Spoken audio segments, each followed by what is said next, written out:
The silverware gleams under my mother's dining room chandelier, each place setting arranged with military precision. 8 of us sit in suffocating silence, while the grandfather clock in the corner marks every excruciating second. My mother's hands tremble as she raises her water glass. A drop spills onto the crisp white tablecloth. I know that look in her eyes. I've seen it before every major family confrontation since I was 12. The same look she wore when she told me about marrying Bruce. Bruce clears his throat, his fingers drumming against the mahogany table. Amber, we need to discuss your brother. And there it is, the real reason for this family dinner. What about Zach? My voice stays steady even as my stomach clenches. The pot roast I barely touched sits like lead in my gut. If you won't help Zach, Bruce says, each word precise as a knife strike, you're not family anymore. The clock ticks 7 times before his words fully register. My mother stifles a sob. Uncle Ray shifts in his chair, his fork scraping against china. Cousin June stares at her plate, shoulders hunched. An ambush. They'd planned this whole dinner as an ambush. He's your brother. Mom's voice cracks. Family has to support each other. That's what we do. I think of my spa. The new equipment I'd just ordered. The lease I'd finally paid off. 7 years of 16-hour days. Of choosing between groceries and supplies. Of building something real. Something mine. After all we've done for you. Uncle Ray's disappointment cuts deeper than Bruce's threats. He'd helped me study for my business certificate exam. Celebrated when I signed my first lease. Bruce leans forward, hands clasped on the table. No more holiday invitations, no inheritance, no contact with any of us until you make this right. June still won't look at me. Just 6 months ago, she'd slept on my couch for 3 weeks after her divorce. Now she picks at her cuticles, silent as a stranger. The scene blurs as my mind drifts back to Tuesday night. The familiar scent of lavender oil as I wipe down the massage table. The bell chiming as the front door opened. Hey sis, Zach's easy smile, the one that always preceded disaster. His designer jacket probably cost more than my monthly utilities. Got a minute? I kept cleaning. Just finishing up. Great business you've built here. He ran his finger along the new reception desk. Really impressive. My shoulders tensed. What do you need, Zach? 23 grand. He said it casual as asking for a stick of gum. Just until my new venture takes off. 3 months, tops. The same promised timeline as his food truck. His cryptocurrency trading. His affiliate marketing scheme. I love you, I said, meeting his eyes, but I'm not a bank. His smile hardened. That's cold, Amber, real cold. Mom's call came at midnight. How could you be so heartless? He's drowning in debt. By Wednesday, 3 regular clients had canceled their standing appointments. Whispers spread through our small community. Amber's rolling in money while her brother struggles. Amber turned her back on family. Amber's forgotten where she came from. The grandfather clock chimes, yanking me back to the present. To 8 sets of eyes fixed on me. To the choice they're forcing me to make. My napkin feels starched and stiff as I place it beside my plate. The chair scrapes against hardwood as I stand, my spine straight as the silverware they're using to pin me down. If family means choosing sides, I say, surprising myself with how calm I sound, I choose myself. Mom's water glass clatters against the table. Amber, please. I lift my purse from the back of my chair. The leather strap grounds me, solid and real against my palm. 7 years of early mornings and late nights, of learning from every mistake, of building something honest and true. Real family doesn't force you to set yourself on fire to keep others warm. The silence follows me down the hallway, past the photos of family vacations and graduations, past the marks on the wall tracking Zach's height but not mine, past the life I thought I had to live to be loved. I close the front door behind me. Not with a slam, just firmly shut. The night air wraps around me like a blanket, cool and clean. My hands shake as I unlock my car, but my mind feels clearer than it has in years. They made their choice. Now I've made mine. 2 days after the incident, I was at my work checking the usual work and preparing for the clients, when the no-show notification pings on my spa management app. 3rd cancellation this morning. I tap the screen, scanning the message that appears below the client's name. Sorry, Amber, but I can't support someone who abandons family. My phone buzzes again. Another regular client dropping their standing Thursday appointment. 4 years of shoulder work for her carpal tunnel, gone with a single text. The storage closet door clicks shut behind me. Lavender and eucalyptus oils fill my nose as I press my forehead against the cool metal shelving. One tear slides down my cheek. Just one. I swipe it away with the back of my hand, straighten my spine, and smooth my white spa tunic. Mrs. Chen will arrive in 20 minutes for her deep tissue massage. She hasn't canceled. Focus on the clients who stay, I tell myself. Build from there. The morning passes in a blur of essential oils and gentle music. My hands work steady and sure, despite the tremors in my heart. Each client who walks through my door receives the same careful attention I've always given. I refuse to let family drama affect my work. At 3 o'clock, I lock the spa door and drive across town to Mr. Wilson's law office. The leather chairs creak as I sink into one across from his desk. Dark wood paneling surrounds us, unchanged since the Carter administration. I brought the bank statements. My voice stays professional as I slide the folder across his desk. And copies of the previous loans. Mr. Wilson peers at me over his reading glasses, his eyes softening with grandfatherly concern. Are you certain about this, Amber? Family situations can be complex. I'm certain. The words come out stronger than I expect.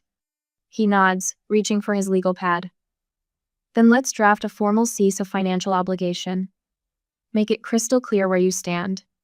An hour later, I leave with copies of the notarized document in a manila envelope. The paper feels heavy in my hands, weighted with finality. I stop at the post office, sending identical copies to Mom, Bruce, Uncle Ray, and Zach. Certified mail. Return receipt requested. No room for claims they didn't receive it. The sun sets as I pull into my parking spot behind the spa.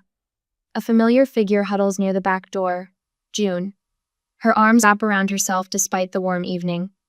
I need to talk to you. Her voice shakes. Inside, please. I hesitate, then unlock the door. June follows me into the darkened spa, her heels clicking against the tile floor. When I flip on the lights, I notice how pale she looks. Shadows purple the skin beneath her eyes. I found something. She fumbles in her oversized purse, pulling out a crumpled stack of papers. In Zach's car. When I was helping him move some boxes. The loan application form bears my spa's name at the top. Further down, a clumsy attempt at my signature sprawls across the dotted line. He asked me to notarize it. June's voice cracks. Said you were too busy to come in person. God, Amber, I almost did it. The forgery swims before my eyes. My own brother. Planning to steal not just money, but my business. My dream. He was using me to get to you. June sinks into one of the waiting room chairs. I'm so sorry. I should have seen it sooner. I fold the papers carefully, sliding them into my desk drawer. Thank you for telling me. There's more. June wrings her hands. I think he's done this before. I thanked her and we parted ways. I was even more determined to cut ties with all of them for good. After I came home, I prepared my dinner, called my friend to meet tomorrow, and went to bed. Tomorrow's gonna be a tough day. The next morning, I meet Sarah for coffee before the bank opens. She's been my friend since high school, long before she became a financial advisor. Her eyes widen as she reviews Mom's accounts on her laptop. $31,000. Sarah's fingers fly across the keyboard. Withdrawn from your mother's retirement account over the last 8 months, small amounts each time. My stomach lurches. Show me. She turns the screen. The evidence marches down the page in neat rows. 2,000 here, 1,500 there. Each withdrawal just small enough to avoid triggering alerts. Wait. Sarah clicks through another screen. Look at these text messages Zach sent. The ones he sent to that guy in Phoenix. The words punch the air from my lungs. Amber soft. That spa will be mine in 6 months. Already got Mom's retirement fund as backup capital. My hands curl into fists. This ends now. Days pass with my preps, work, lawyer visits, and my determination grows more and more. I will break them all apart. The next week also blurs into a montage of evidence gathering. Bank statements, text messages, loan applications. Each new discovery lands like another brick in the wall between me and my old life. Between truth and the lies I'd been told about family loyalty. One Wednesday evening, I spread everything across my dining room table after hours. each piece of evidence in its own folder, labeled with sticky notes in my precise handwriting. My hands remain steady as I organize the proof of betrayal. The landline rings, startling me. No one uses that number except family. I let it ring twice before picking up. Mom?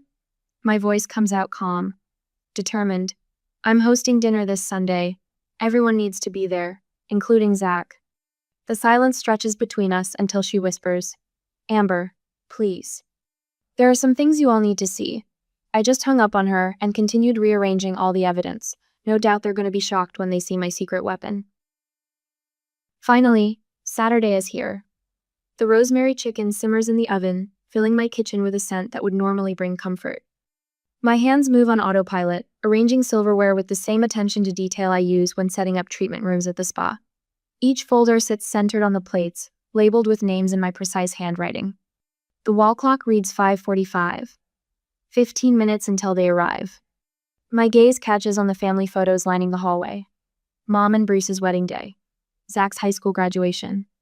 The grand opening of my first spa location, Zach's arm slung around my shoulders, his smile now carrying a different weight in hindsight.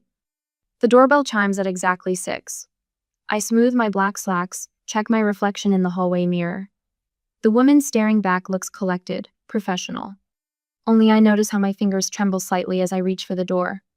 Mom enters first, clutching her butter-yellow casserole dish like a shield. Something smells wonderful, honey. Her voice wavers on the endearment. Uncle Ray follows, barely meeting my eyes as he hands me a bottle of wine. The same brand he brought to celebrate my business certificate. June slips in behind him, pale but determined. Bruce takes his usual seat at the head of the table, though his authority feels hollow tonight. Mom fusses with her napkin, rearranging it 4 times before letting it rest. The silence stretches until Uncle Ray clears his throat. Beautiful table setting, Amber. I nod my thanks, watching the door. At 6:22, familiar footsteps sound in the hallway. Zach sweeps in without knocking, designer suit crisp, that easy smile in place. Sorry I'm late, everyone. Traffic was brutal. He kisses Mom's cheek, clasps Uncle Ray's shoulder. His confidence grates against my nerves like sandpaper. I serve the chicken. Watch them eat. Wait.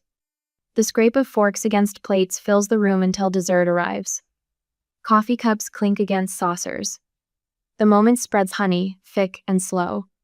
Before we finish, I say, my voice steady, I have something to share. I open the folder beside my plate. Pass copies of bank statements down the table. Watch faces change as they register the numbers. The withdrawals. The forged signatures. Mom. My fingers trace the edge of the next document. Did you know about the changes to your retirement account? The color drains from her face. What changes? I slide the statement toward her. Her hands shake as she lifts her reading glasses to her nose. The gasp sounds like it's been punched from her chest. $31,000. The words fall into the silence like stones, withdrawn over 3 months. Zach's laugh cuts through the tension. Come on, sis, you're making this sound like some kind of crime. Because it is. June's voice startles everyone. She stands, pulls more papers from her bag. I found these in your car last week, loan applications, with Amber's forged signature. Uncle Ray's chair scrapes back. You did what? The front door opens. Sarah walks in, banking records tucked under her arm. Mr. Wilson follows, his usual grandfatherly manner hardened into something more formal. Zach's smile cracks at the edges. Ridiculous. You're all acting like you committed fraud? Sarah's heels click against the hardwood as she approaches. Because that's exactly what this is. I pull out my phone, pull up the text message, read it aloud. That spa will be mine in 6 months. Mom's coffee cup rattles against its saucer. Bruce stares at his hands, all previous authority evaporated. Uncle Ray's face darkens each new revelation. Mr. Wilson has prepared documents. My voice remains level as I distribute the final folders. This severs all financial connections between us. No access to the spa. No future claims or contact. You're being cold. Zach stands, his charm morphing into something uglier. Heartless, after everything this family's done for you. You wanted to burn this bridge. The words taste like truth on my tongue. I'm just making sure it doesn't rebuild. June moves to stand beside me. Sarah's hand rests on my shoulder. Mr. Wilson's presence adds weight to the moment.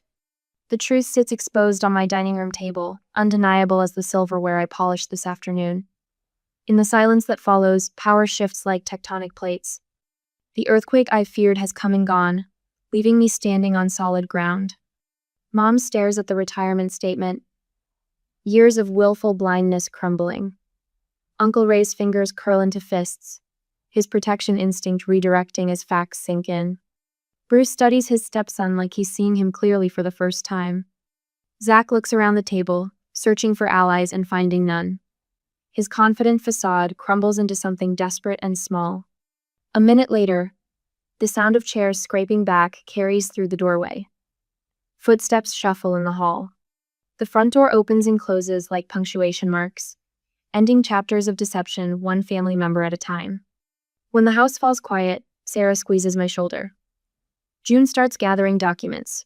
Mr. Wilson nods, his approval carrying the weight of years. The rosemary scent still lingers, but it doesn't need to bring comfort anymore. I found something stronger. The peace of standing in my truth, surrounded by people who chose to stand with me. Through my kitchen window, the sun sets on the family I was born into.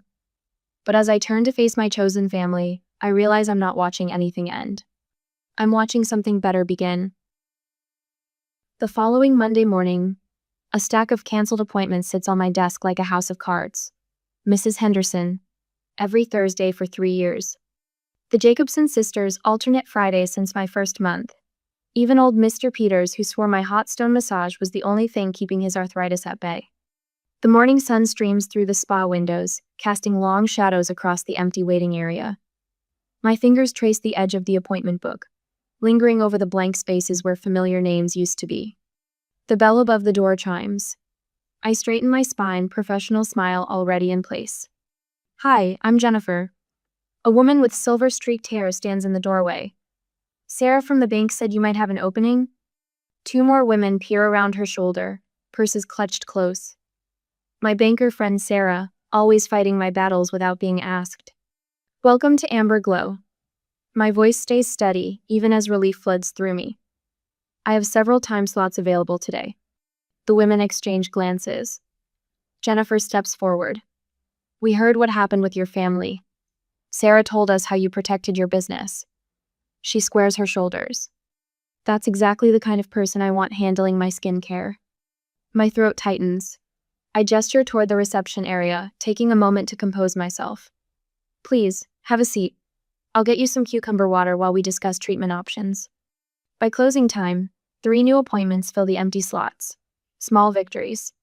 The rumors about Zach surface a week later. Arizona, according to June's text message. Some startup involving cryptocurrency and organic smoothies. The details blur together like watercolors in rain. Mom's voicemails pile up, each one more desperate than the last. Please, sweetie, he's your brother. We can work this out as a family. I let them accumulate unheard, like autumn leaves against a fence. June calls on a Tuesday, voice sharp with anger. That money he took? It wasn't just from your mom. He cleaned out my mother's savings too. I'm filing charges. The words settle like stones in my stomach. Another branch of the family tree poisoned by Zach's choices. A plain white envelope appears under my door one morning. Bruce's handwriting, slanted and careful. I should have seen it sooner. I'm sorry. No signature. No return address. Just words on paper, years too late. The community whispers shift like wind through curtains. Mrs. Miller at the grocery store catches my eye instead of turning away. Such a shame about your brother, she says, patting my arm. You did what you had to do. The Korean restaurant next door sends over lunch, bulgogi and kimchi, enough for 2 days. Business owners stick together, Mr. Park says when I try to pay. Some family you choose. My regular clients trickle back like spring rain. I shouldn't have jumped to conclusions, Mrs. Henderson says, settling onto the massage table. My sister tried the same thing with her son. Sometimes love means saying no. I adjust the table's height, hiding my trembling hands in the folds of my apron. Thank you for coming back. Thank you for showing me what backbone looks like. And that's how I win back these small victories during this whole week. The family photos at my home come down on a Sunday afternoon, Mother's frozen smile at my cosmetology graduation. Uncle Ray teaching me to drive. Zach and me at the state fair, cotton candy sticky on our fingers. Each frame leaves a pale rectangle on the wall, like a scar that hasn't quite healed. Sarah arrives with takeout and determination. We're redecorating, she announces, dropping bags of Thai food on my coffee table. I brought command strips and that art print you liked from the gallery. June shows up with a bottle of wine and her own stack of frames. I printed some photos from the Chamber of Commerce mixer. You know when you won that small business award? The new photos go up as the sun sets. Me cutting the ribbon at my spa opening. Sarah and I at the local business owner's lunch. June and her daughter at my holiday client appreciation event. Moments of joy untainted by manipulation. To standing your ground, Sarah says later, raising her glass. The Thai food containers lie empty between us, chopsticks crossed like fallen branches. The smile that crosses my face feels foreign, like a muscle long unused, to chosen family. The following weeks, the spa evolves in small ways. New organic products line the shelves, carefully researched and tested. The massage table I'd been eyeing for months finally arrives, its leather smooth and unblemished. The vacant space next door becomes available in late autumn. I sign the lease with steady hands, my bank account balanced and healthy. The expansion happens slowly, deliberately. Each decision made with clarity instead of crisis. A new sign gleams above both doors. Amber glow, built with integrity. Dr. Matthews adjusts her reading glasses, peering at me across her desk. How are you feeling about your boundaries? I consider the question, watching dust motes dance in the afternoon light of her office. Lighter, I say finally, like I've set down something heavy I didn't know I was carrying. She nods, making a small note. And the family questions? Holiday season's approaching. I tell people the truth. I'm spending it with friends this year. The words come easier now, smooth as river stones. No guilt, no explanations needed. She nods, then turns away. The next day, my calendar sits open on my desk, pages crisp and clean. December squares fill with client appointments, supply deliveries, a weekend spa retreat I'm planning for spring. No obligatory family dinners, no emergency loans disguised as brotherly visits. The morning sun streams through both spa windows now, drawing golden paths across the new hardwood floors. I unlock the door at exactly 8, flipping the sign to open. The bell chimes. Another day begins. The business I built, the peace I chose, the family I found. All of it earned, one quiet choice at a time. Time moved gently, like the steam rising from a morning cup of tea until, almost without noticing, the quiet life I'd built began to hum with steady rhythm and demand. Now, 6 months later, the waiting list had grown to 3 weeks. I studied the column of names in my appointment book, each slot filled with black ink. No more gaps between clients, no more desperate attempts to fill last-minute cancellations.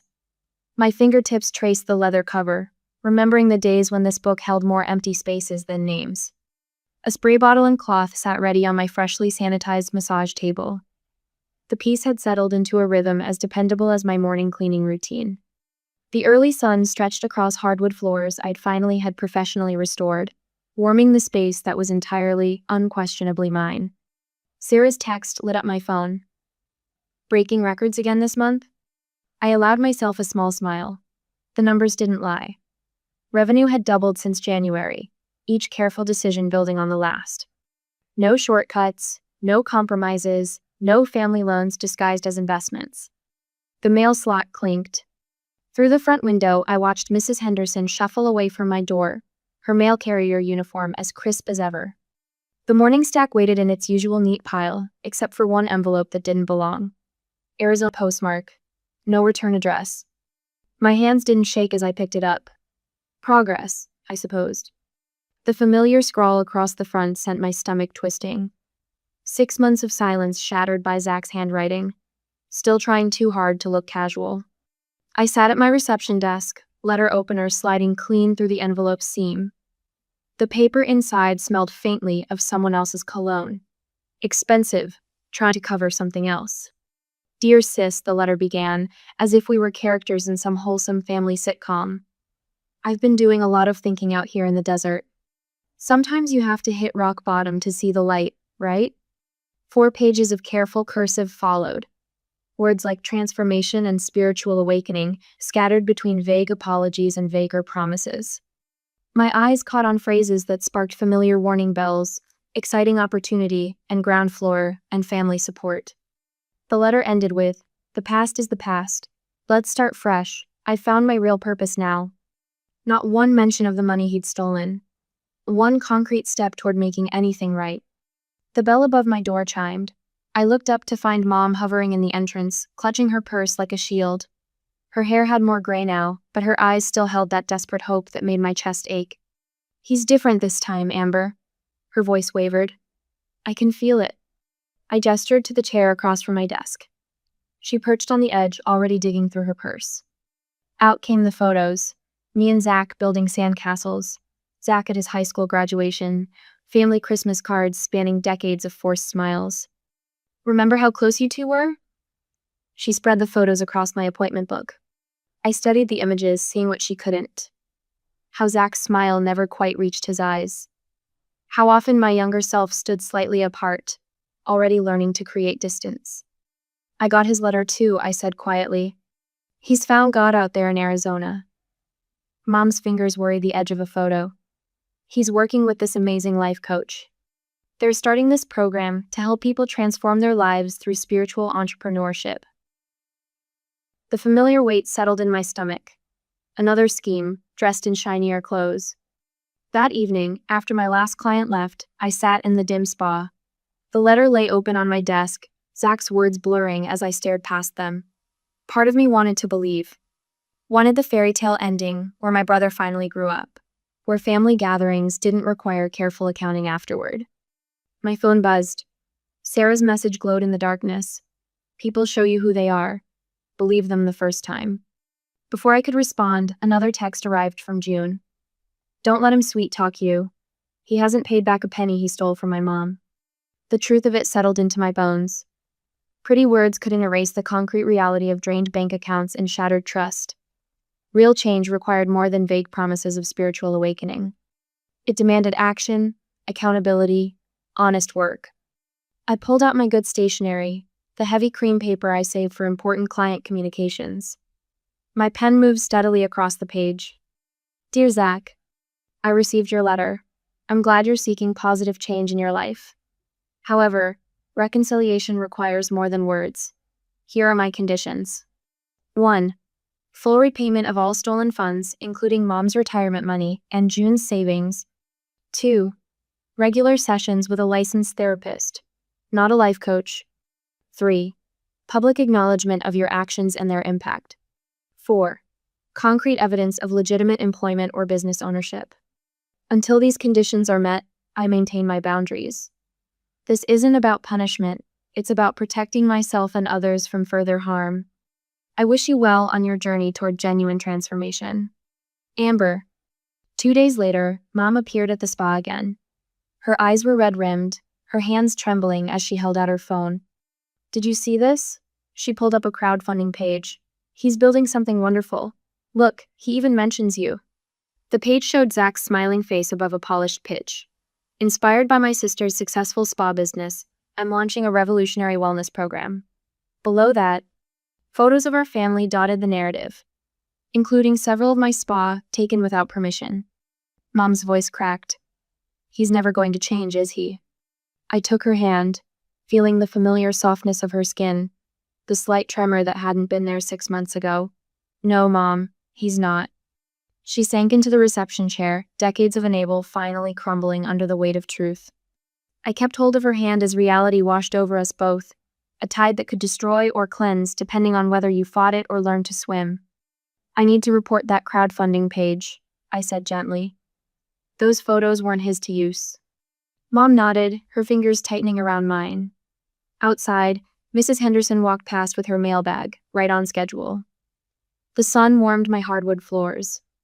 Appointment slots waited to be filled with clients who trusted my work, not my family name. Some bridges couldn't be rebuilt. Some shouldn't be. Even without the bridges behind me, I kept walking forward until one day I arrived at something entirely new. That's how a whole year has passed. The ribbon slices cleanly beneath my scissors, floating to the ground in a crimson spiral. Applause ripples through the crowd gathered outside my expanded spa location. June beams beside me, her receptionist badge catching the morning sunlight. Ladies and gentlemen, welcome to the new Amber Glow Day Spa. My voice carries across the parking lot without strain. A year ago, these words would have stuck in my throat. Sarah whistles from the front row. Mr. Wilson dabs at his eyes with a handkerchief, though he'll deny it later. They're my real family now, earned through trust instead of blood. Inside, the renovation gleams. Natural stone tiles replace the old linoleum. Soft music drifts from hidden speakers. The air carries hints of lavender and eucalyptus. 3 new treatment rooms branch off from the expanded waiting area, each one a testament to 7 years of careful planning. June arranges crystal water glasses on a tray. First client arrives in 30 minutes. She pauses. You know what today is? I nod. 1 year since that dinner where I finally chose myself. The memory has lost its sting. The celebration unfolds without pretense. No forced speeches or hidden agendas. Just coffee, pastries, and genuine congratulations from people who want to see me succeed. The simple joy feels foreign after years of family tension, but I'm learning to accept it. Sarah corners me by the refreshment table. Heard about Zach's latest venture in California? Solar panel pyramid scheme? She snorts. Close. Cryptocurrency for pets. The news should hurt. Instead, I feel only a distant pity. His schemes have become someone else's problem. A text lights up my phone. Mom. She's learning. Slowly. No more guilt trips or demands, just brief updates and the occasional photo of her garden. Bruce has vanished completely from my life. We both prefer it that way. Uncle Ray's letter sits unopened in my desk drawer. The return address says Oregon, where he moved after retiring. Maybe someday I'll read it. For now, the distance feels healthy. The morning crowd thins. June helps me set up for the day's appointments. Still okay if I take Thursday afternoons for my accounting classes? Of course. I adjust a stack of warm towels. Education comes first. Her smile reminds me why I started my business mentorship program 3 months ago. 6 women, all rebuilding their lives after financial exploitation. We meet Tuesday evenings after closing, sharing stories and strategies. Last week, Patricia finally left her manipulative brother-in-law's failing restaurant venture. She cried when she signed the lease on her own bakery space. My therapist called it turning pain into purpose. I call it common sense. Someone has to break these cycles. The bell chimes. My first client enters, a grandmother celebrating her 70th birthday. Her daughters bought her a spa day package. As I lead her to the treatment room, she mentions her own mother's beauty shop from the 1960s. We trade stories about hot roller sets and Aquanet while I massage her shoulders. These moments ground me. Simple human connections without manipulation or expectations. Evening brings my chosen family for dinner. Sarah brings her famous potato salad. June brought beautiful homemade bread and cookies. Mr. Wilson tells terrible lawyer jokes that somehow get funnier with repetition. The laughter flows naturally, no one watching their words or walking on eggshells. To family, Sarah raises her glass. The one we build, not just the one we're born into. The words settle into my bones like sunlight. I'm not waiting for disasters anymore. No more bracing for the next crisis or calculating how much help I can afford to give. Just peace, earned through 1,000 small choices to value myself. The magazine interview runs next week. The reporter seemed surprised when I spoke openly about family financial pressure. Most people dodge these topics, she said. Silence protects the wrong people. Letters have already started arriving. Women thanking me for giving them permission to say no. Men struggling to untangle family obligations from self-respect. Each story echoes pieces of my own. The spa stands quiet now, treatment rooms dark, diffusers switched off for the night. I move through my closing routine with practiced ease. Check the appointment book. Count the register. Set up fresh towels for tomorrow. The phone rings. A year ago, that sound sparked dread. Now, it's just a phone. Probably Mrs. Henderson rescheduling her Friday facial. Stars dust the sky as I lock up, their light steady and sure. The path ahead stretches clear and uncluttered. Every step takes me further from who I was, closer to who I choose to be. I smile, keys jingling in my palm, and walk home.